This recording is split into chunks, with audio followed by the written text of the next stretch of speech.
যারা ভাববে অমরনাথ যাত্রা একটা মানে অন্যান্য ভ্রমণের মতন একটা জাস্ট ট্রাভেল করতে যাচ্ছি, কিছু ছবি তুলবো, আমার মেমোরি থাকবে, এরকম না।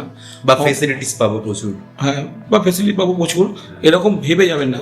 অমরনাথ তারাই যাবেন যাদের হচ্ছে অন্তর থেকে বাবা ডাক দেবে যে আয় আমার কাছে দেখা কর। যেমন অনেকে আমি মুখে শুনি যে আমি পুরীতে গেছি, জ্বর হয়ে গেছে, হ্যাঁ, বা আমি দার্জিলিং গেছি, আমার সর্দি লেগে গেছে। তো আমরা কেন শুনি? কারণ আমরা কিন্তু নিজের ওই জায়গাটায় যাব বলে মেন্টালের সঙ্গে ফিজিক্যাল আমরা কিন্তু ফিট নই। তো আমি যখন জানি আমি 7-8 দিন একটা দুর্গম জায়গায় থাকবো, সেখানকার আবহাওয়া, সেখানকার পরিবেশ সম্পূর্ণ আলাদা, তো সেটা সেটা আমার নিজের ভালোর জন্যে, হ্যাঁ, মেডিকেলটা করা খুব দরকার। দেখুন, ভয়ের কোনো কিছু নেই। আমরা যখন জানবো আমরা একটা দুর্গম জায়গায় যাচ্ছি, আমাদের মেডিকেল বা আমাদের শারীরিক ফিটনেসটা কি সেটা যদি আমি না জানতে পারি, তাহলে যে কোনো জায়গায় আমরা যখন যাই তখন বিপদে পড়তে পারি। বিভিন্ন মানুষের মধ্যে অমরনাথ যাত্রা এই যে 2 বছর বন্ধ ছিল, তার হচ্ছে একটা উদ্বেগ অনেক বেশি ছিল। তো আমিও সে বছর অমরনাথ যাবো বলে ঠিক করি, কিন্তু অমরনাথ যাব কিভাবে যাব সেটা আমি জানতাম না। সেখানকার ওই যে সিমটা, যে ওই সিমের মধ্যে যদি প্রিপেড থাকে তাহলে কিন্তু ওখানে কোনো তাহলে কিন্তু ওখানে কোনো নেটওয়ার্ক আসবে না। আপনি যদি পোস্টপেড দিয়ে যান তাহলে একই থাকবে, আর না হলে প্রিপেড থাকলে ওখান থেকে নতুন একটা সিম নিতে হবে। তো আমরা সবাইকে এটাই বলি যে আপনি তো এখানকার নাম্বার দিয়েছেন, ওখানে গেলে আপনারা কিন্তু আপনার হোয়াটসঅ্যাপ থেকে লিখে দেবেন যে এই নাম্বারটা আমাদের। তো ওই লিস্টগুলো সব আমাদের কাছে আপডেট থাকে। জয় বাবা ভূতনাথ, পৌঁছে যাব অমরনাথ, এই বক্তব্য, এই উক্তি, এই যে একটা স্লোগান যাকে বলা হয়, এই স্লোগানের উপর নির্ভর করে কিন্তু একদল মানুষ জোর বেঁধে অমরনাথ দর্শনের জন্য সাধারণ মানুষকে উদ্বুদ্ধ করছে। পশ্চিমবঙ্গের বুকে দাঁড়িয়ে, বাংলার বুকে দাঁড়িয়ে কিন্তু এমন একটা উদ্যোগ সাধুবাদ, মানে প্রশংসাযোগ্য। তার কারণ হচ্ছে অমরনাথ দর্শন অনেকেই করেন, অনেকে করতে চান, কিন্তু করতে পারেন না সেভাবে হয়তো। তার কারণটাও বোধহয় স্পষ্ট। কারণ হচ্ছে অমরনাথ দর্শন না এত সহজ নয় করা। ধর্মচক্র অফিসিয়ালের নতুন পডকাস্টে আপনাদের সবাইকে স্বাগত। একটু দেরি হলো আমাদের ফিরতে, অনেকটা সময় পর আজকে এই পডকাস্ট। তবে কথা দিতে পারি আপনাদের যে এই পডকাস্টে আপনি অমরনাথ দর্শন সম্পর্কে এমন কিছু তথ্য জানতে পারবেন যা হয়তো আপনি খুঁজছিলেন।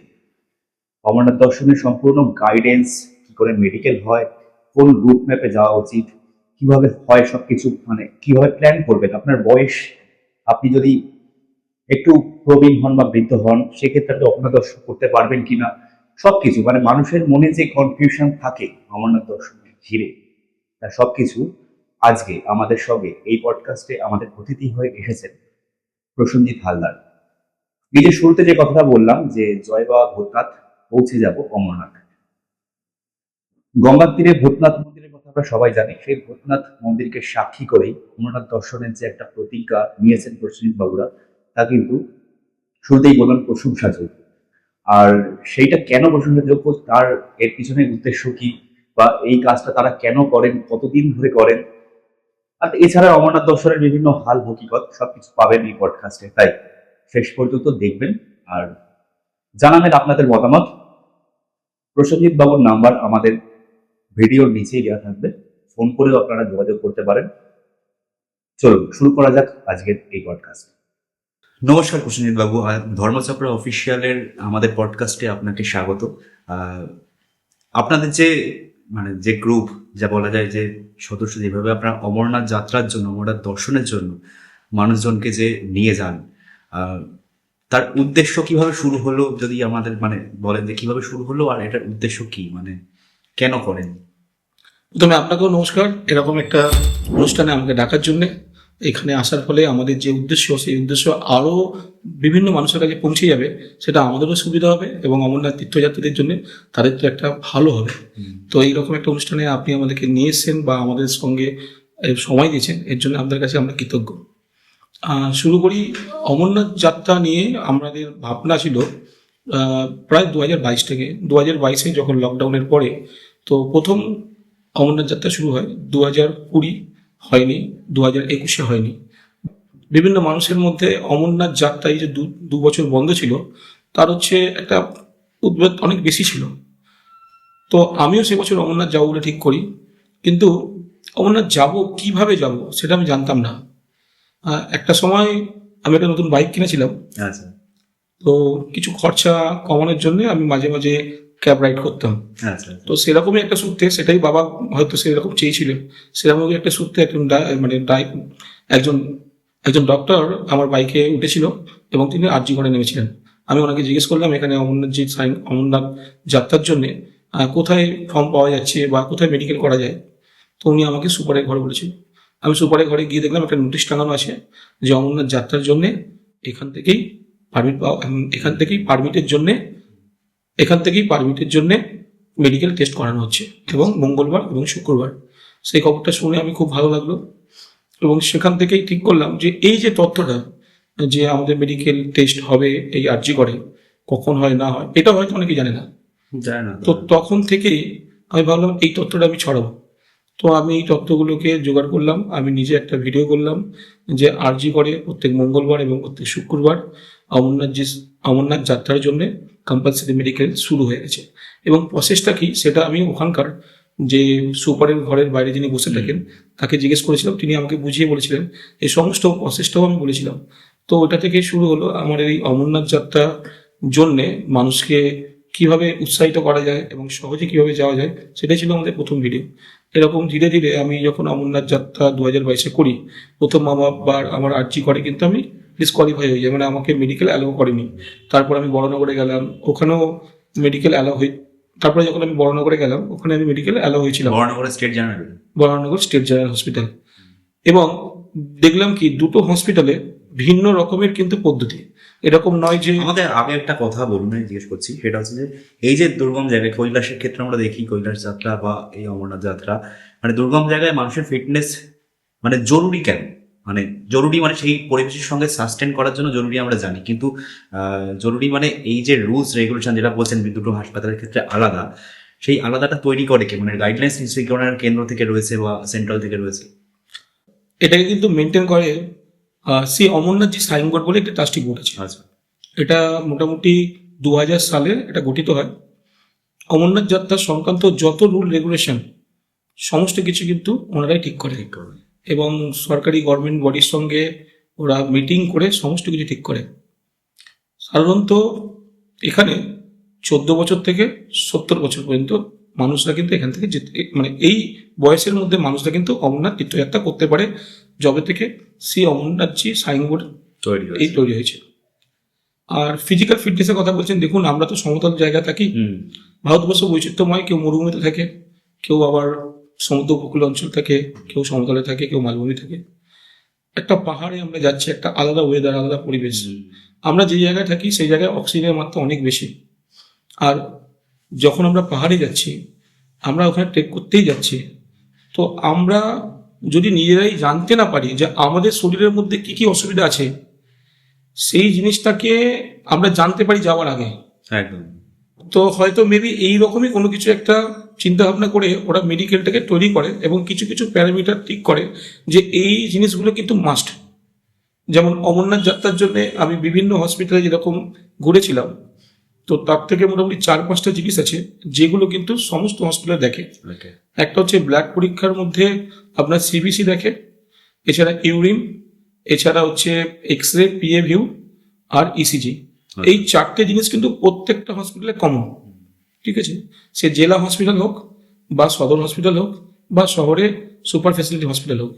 এছাড়া যত বড় হসপিটাল সেই হসপিটালের সমস্ত রকম ফ্যাসিলিটি আছে, আর যত বড় হসপিটাল যত ফ্যাসিলিটি ততই তার কিন্তু অমরনাথ যাত্রীদের কিন্তু তত বেশি টেস্ট করতে হয়। আচ্ছা, আমি যখন শুনতেই বললাম যে আমি মানে আমি যদি ভালো হাসপাতালে যাই তাহলে টেস্ট আমার বেশি, ইয়েস, আর যদি জেলা হাসপাতাল থেকে করাই আমার টেস্ট কম। এটা আমি নিজে দেখেছি, কারণ আমি একই রাজ্যের একই জেলার মধ্যে অবস্থিত আরজিকর এবং হচ্ছে বরানগর, আরজিকর এবং বরানগর মহকুমা hospital, Baranagar sub division hospital, একই দুজনের দূরত্ব খুব বেশি হলে 3 কিলোমিটার হবে।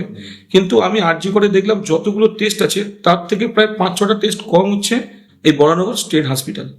তো সুতরাং আমি এইটা থেকে বুঝতে পেরেছি যে মানুষকে সেই তথ্যটাই দেবো যেখান থেকে মানুষ সহজে মেডিকেলটা করতে পারে।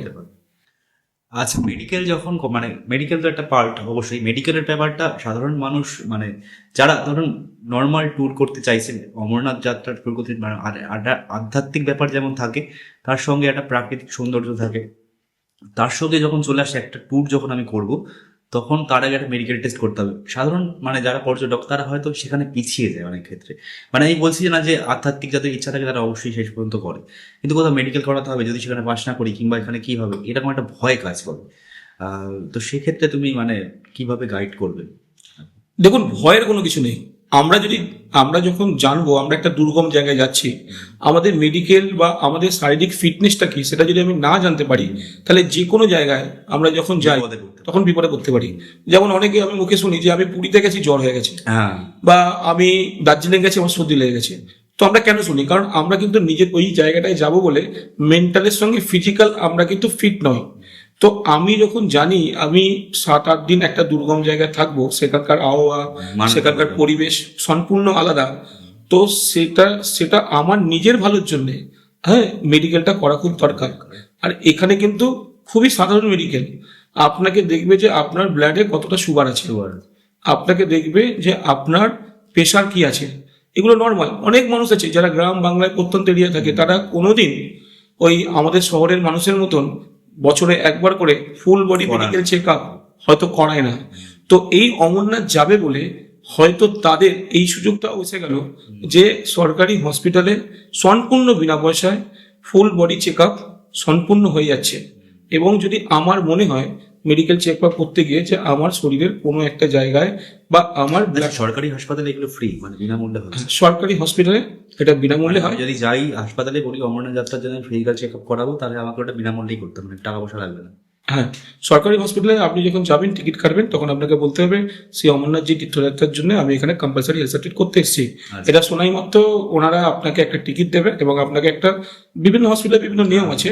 কোন হসপিটালে ওই টিকিট কাউন্টার থেকে একটা স্ট্যাম্প মেরে দেবে কি কি টেস্ট করতে হবে, কোন ওপিডি যেতে হবে। কোন হসপিটালে হয়তো বলবে যে প্রথমে তুমি মেডিসিন ডাক্তারকে যাও, সেই মেডিসিন ডাক্তার আবার একটা স্ট্যাম্প বা লিখে দেবে কি কি টেস্ট করতে হবে, কোন ওপিডি যেতে হবে। এবং হসপিটাল সবসময় বলছে আপনারা আমাদের কাছে টেস্ট করান এবং সম্পূর্ণ বিনামূল্যে পাবেন। এখানে একটা হসপিটালরা নিজেরাই বলছে আপনারা আমাদের এখানে করান, সম্পূর্ণ বিনামূল্যে এই পরিষেবাগুলো পাবেন। কিন্তু আমরা যারা বিভিন্ন জায়গায় কাজকর্ম করি, আপনারা মোটামুটি জানিনি সরকারি হসপিটালে যদি আমরা কোনো কিছু করতে যাই, আজকের এই দপ্তর, কালকের ওই দপ্তর, আজকের এই ডিপার্টমেন্ট, ওই ডিপার্টমেন্ট, এরকম করতে করতে হয়তো 1-2 দিন লেগে যায়।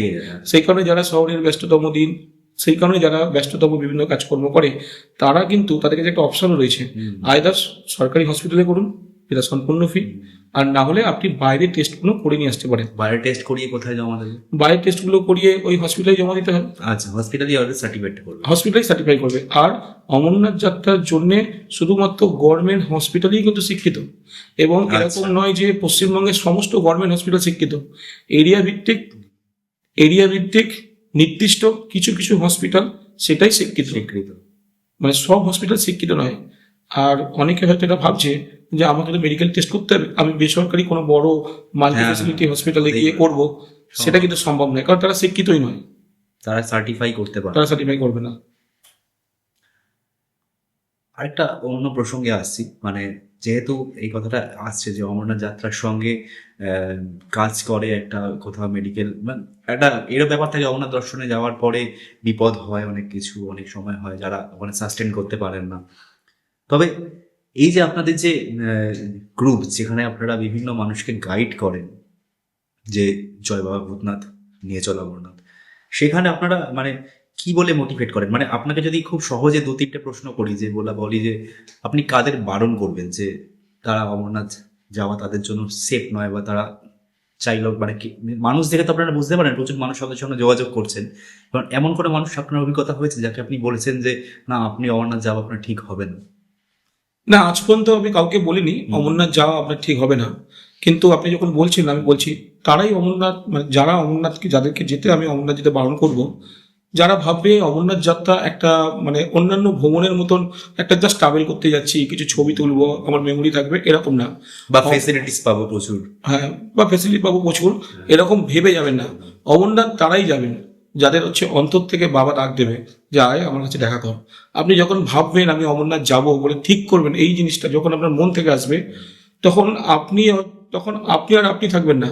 তখন যত বিপদ থাকুক না কেন, আপনার মন বলবে আমি অমরনাথ যাব। একদম। ঠিক আছে। আর যারা ট্রাভেল করতে যাবে তারা যখন প্রথমেই শুনবে এত কিছু মেডিকেলের ঝামেলা, এত কিছু রেজিস্ট্রেশনের ঝামেলা, তারা প্রথমে বলে না আমি ওই জায়গাটা বাদ দেবো। কিন্তু অমরনাথ তারাই যাবে যাদের অন্তর থেকে বাবা ওকে রাখবে। আমি তাদেরকে বারণ করব, যারা শুধুমাত্র ছবি তোলা, নিজের ফেসবুকে স্ট্যাটাস দেওয়া, একদম। শুধুমাত্র ভ্রমণ করতে যাব, তাহলে তারা কাশ্মীর ঘুরে আসুক, কিন্তু অমরনাথে না যাক। আচ্ছা, আর মানে এরকম আপনার জীবনে নিশ্চয়ই মানে হয়েছে কিনা আমি জানি না, প্রশ্ন করছি। এটা হচ্ছে আপনাদের যে গ্রুপ বা আপনারা যখন গেছেন অমরনাথ, অনেকবারই নিশ্চয়ই গেছেন আপনি, সেক্ষেত্রে এরকম হয় না যে মানে সেখানে গিয়ে আকস্মিক মৃত্যু হচ্ছে অনেক মানুষের, সেক্ষেত্রে আপনারা মানে আপনার জীবনে এরকম কোনো অভিজ্ঞতা হয়েছে? দেখুন, 2022 সালে যখন আমি প্রথম অমরনাথ যাই বলে ঠিক করেছিলাম, আমি যাওয়ার আগে মানে 5ই জুলাই ওখানে কিন্তু একটা ওই ক্রাউড বাস্ট হয়েছিল, সেখানে অনেক মানুষ মারা গিয়েছিলেন। তো তখন আমি কলকাতায় ছিলাম, তখন আমি ওটা দেখতে পাইনি। কিন্তু আমরা 2022-এর পর থেকে যখন অমরনাথের যাওয়ার জন্য বিভিন্ন মানুষকে যখন বলি আপনারা অমরনাথ যান, এবং তাদের জন্য বিভিন্ন সুযোগ সুবিধা, ডিটেলস, তথ্য আমরা যখন শেয়ার করি, তার সাথে সাথে আমরা কিন্তু প্রত্যেকটা মানুষের ডিটেলসও আমাদের কাছে রাখি। মানে আপনি ধরুন অমরনাথ যাবেন 4 তারিখ, তো আমার কাছে এই তথ্য থাকবে যে আপনি 4 তারিখে অমরনাথ যাবেন বলে হয়তো মানে আপনাদের গ্রুপে যোগ হলে আপনি এই হ্যাঁ। তথ্যটা আপনারা মেনটেন করেন? আমরা মেনটেন করি যে আপনি 4 তারিখে অমরনাথের জন্য যাত্রা শুরু করবেন, তার মানে আপনি ধরুন 30 তারিখে কলকাতা থেকে ট্রেনে উঠবেন। তো আমরা কি করি, যারা আমাদের গ্রুপের সঙ্গে যুক্ত হয়, আপনি কবে অমরনাথ যাচ্ছেন, কোন দিক কবে থেকে আপনি যাত্রা করছেন, সেই ডেটটা লিখি, আপনার নাম, আপনার ফোন নাম্বার এবং কোন ট্রেনে যাচ্ছে এটা আমি লিখি। এইরকম প্রায় আমরা 1000-দেড়েক তীর্থযাত্রীর নাম্বারে একটা এক্সেল শিট তৈরি করি। আচ্ছা। এবং তাই সেখানে লেখা থাকে বালতালের একটা লিস্ট আর পেহেলগাঁওয়ের একটা লিস্ট, যেহেতু অমরনাথ যাত্রা দুটো পথ থেকে দুটো হয়। পথ থেকে হয়। তো বালতালে 1 তারিখে কজন যাচ্ছে, 2 তারিখে কজন যাচ্ছে, 3 তারিখে কজন যাচ্ছে। 1 তারিখে বালতালে হয়তো 10 জন যাচ্ছে, তার মধ্যে মানে তাদের নাম, তাদের ফোন নাম্বার, তার কলকাতায় বা তার আসল বাড়ি কোথায়, তার ঠিকানা এবং সে কোন ট্রেনে যাচ্ছে সেটা আমরা লিখি। এই যে লিস্টটা আমরা প্রত্যেক দিন এপ্রিল মাসের 20 তারিখের পর থেকে প্রত্যেক বছর, কারণ তার আগেই কিন্তু রেজিস্ট্রেশন হয়ে যায় অমরনাথ যাত্রার জন্য, আমরা প্রত্যেকদিন আপডেট করি। যেরকম মানুষ আমাকে যেরকম আমাদের গ্রুপের সদস্য আমাদেরকে ওটা মানে আমাদেরকে ওই ইনফরমেশনটা পাঠায়, সেরকম করে ওই এক্সেল শিটটা আমরা আপডেট করি এবং সবাইকে আমরা পাঠাই। তাহলে আপনি যদি আমাদের গ্রুপে জয়েন হন, আপনি বুঝে যাবেন যে আমি যেদিনকে ট্রেনে উঠবো বা যেদিনকে আমি অমরনাথ যাত্রার জন্য বা যেদিনকে আমি অমরনাথ যাত্রার জন্য চলা শুরু করব, সেই দিনকে আমাদের গ্রুপ থেকে কত লোক যাচ্ছে। এই ফোন নাম্বারগুলো কিন্তু আপনি অমরনাথ যাত্রার পূর্বে প্রায় 2 মাস থেকে 2.5 মাস আগে আপনি পেয়ে যাবেন। সুতরাং আপনি যে একা যাচ্ছেন বা আপনার যদি কোনো কিছু বিপদ হয়, আপনার সঙ্গে কেউ নেই, মানে আপনি ফ্যামিলি যাচ্ছেন কিন্তু আপনার সঙ্গে গ্রুপে যদি যোগ থাকে তাহলে আরো একসঙ্গে সেই ডেটে যারা যারা রয়েছে তারা ওইখানে আপনি যোগাযোগ করিয়ে দেবেন বা যোগাযোগ করে তার নিজে থেকে যোগাযোগ করবেন। হ্যাঁ, এইটা একটা জিনিসটা রইল। তো সেই রকম আমরা 2023 থেকে এইরকম লিস্ট আমরা প্রত্যেক বছরই আপডেট করি, 2024-এ এইরকমই একজন রাত্রির বেলায়, আমি তখন অমরনাথ দর্শন করে কলকাতা ফিরে এসেছি, এক ভদ্রলোক ফোন করে, ওনার নাম হচ্ছে সৈকত।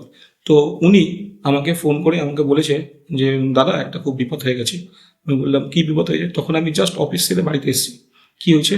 যে আমার সঙ্গে যে ভদ্রলোক যাচ্ছিলেন আমার বন্ধু হয়, এই জম্মুর ভগবতী নগরে ওখানে যে যাত্রী নিবাস আছে ওখানে ঢোকার পর জল টল খেয়ে কি হলো, মাথা ঘুরে গেল।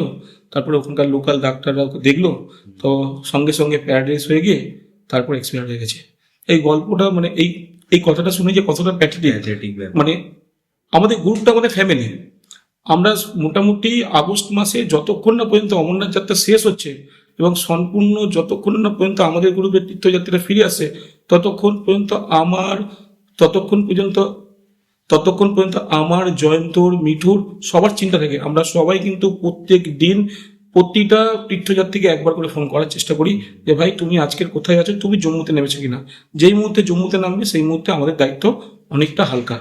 এবারে যেই মুহূর্তে উনি আমাদেরকে বললো সৈকত বাবু যে উনি মারা গেছেন, তো আমার কাছে সেই লিস্টটা ছিল, আমি সেই লিস্টটা বার করলাম।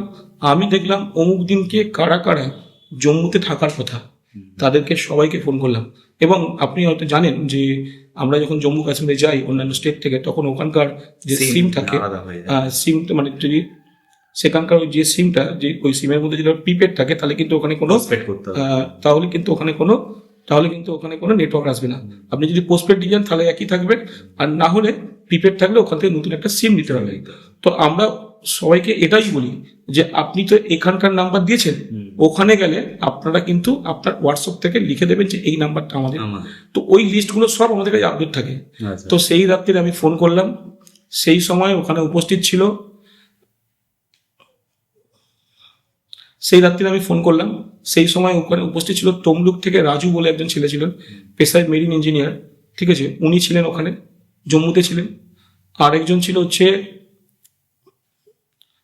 ছিল শতাব্দী, আইটি সেক্টরে সার্ভিস করে, ও ছিল, এবং ওর হাজবেন্ডও ছিল। আর আমাদের ছিল হচ্ছে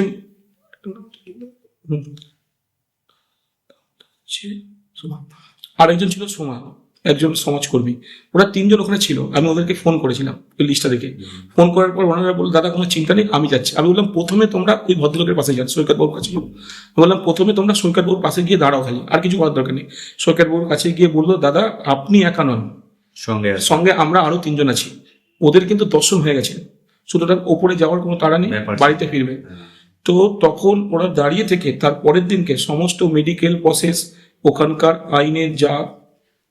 আইনের যা জিনিসগুলো আছে সেগুলো সমস্ত দাঁড়িয়ে থেকে, সৈকত বাবুর পাশে দাঁড়িয়ে থেকে ওনারা সমস্ত কিছু কমপ্লিট করে ওনাদের সঙ্গে একই ট্রেনে কলকাতা স্টেশনে কলকাতা এক্সপ্রেস করে ওরা জম্মু থেকে এসেছিল। আর যখন জম্মু স্টেশনে এসেছিল তখন আমি গেছিলাম, এবং ওদের বাড়ির লোক আমাদের হাত ধরে বলছে যে আপনি জানি না কি করেছেন, আপনি ছিলেন বলে সহজে আমার দাদা যে রূপ হোক না কেন ফিরে এলো। তো এর থেকে পাওয়ার মতো কোনো কিছু নেই। একদমই তাই। তো এরকম একটা আকস্মিক ঘটনা ঘটেছিল, আমার সঙ্গে ঘটেনি, কিন্তু আমাদের গ্রুপে ঘটেছিল 2024-এ। সেই রকম ভাবেই আমরা মানুষকে হেল্প করতে পেরেছি। ওটা শুনেই তো সেই রকম ভাবে আমরা হেল্প করতে পেরেছি, ওটাই আমাদের কাছে সব থেকে বড় পাওনা।